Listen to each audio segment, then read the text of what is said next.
হিমালয় পর্বতমালায় অবস্থিত বিশ্বের সর্বোচ্চ পর্বতশৃঙ্গ মাউন্ট এভারেস্টের পার্শ্ববর্তী অঞ্চলের মানুষের রক্ষাকবচ হিসেবে কাজ করত একটি বন্যা সতর্কীকরণ ব্যবস্থা। কিন্তু বিবিসির এক প্রতিবেদনে উঠে এসেছে চাঞ্চল্যকর তথ্য। নেপাল সরকারের কর্মকর্তারা স্বীকার করেছেন, জাতিসংঘের তত্ত্বাবধানে লক্ষাধিক ডলার ব্যয়ে নির্মিত এই ফ্লাড ওয়ার্নিং সিস্টেমটি এখন প্রায় অকেজো। মূলত রক্ষণাবেক্ষণের অভাবেই বিকল হয়েছে এই সতর্কীকরণ ব্যবস্থা। স্থানীয় শেরপাদের অভিযোগ, 2016 সালে শেষবার ইমজা হিমবাহ হ্রদ থেকে পানি সরিয়ে নেয়ার পর প্রকল্পটির কার্যকারিতা পরীক্ষা করতে আসেনি কেউ।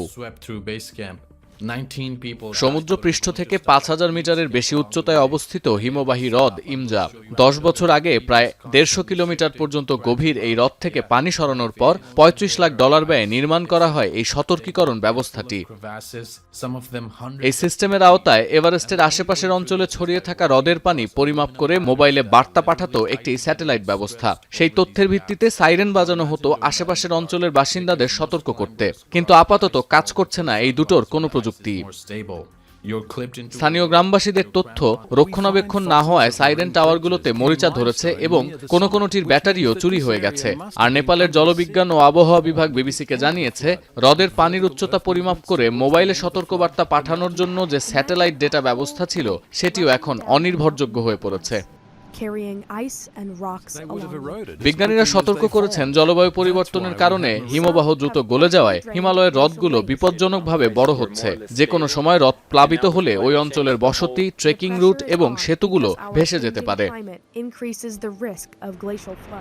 কাঠমান্ডু ভিত্তিক আন্তর্জাতিক সংস্থা ICIMODর তথ্য অনুযায়ী 2000 সালের পর থেকে হিন্দকুশ হিমালয় অঞ্চলে বরফ গলে যাওয়ার হার দ্বিগুণ হয়েছে। তাপমাত্রা বেড়ে যাওয়ায় পাহাড়গুলো এখন আগের চেয়ে অনেক কম স্থিতিশীল। ফলে আগের চেয়ে বেশি পাহাড় ধস এবং হিমবাহ ধসের মতো ঘটনা ঘটছে, যা মাঝে মাঝে ভয়াবহ বন্যারও সৃষ্টি করছে। এমন প্রেক্ষাপটে এই সতর্কীকরণ ব্যবস্থা অকেজো হয়ে পড়া বড় ধরনের বিপদের পূর্বাভাস। সতীর্থ কর্মকার, এখন বিশ্ব।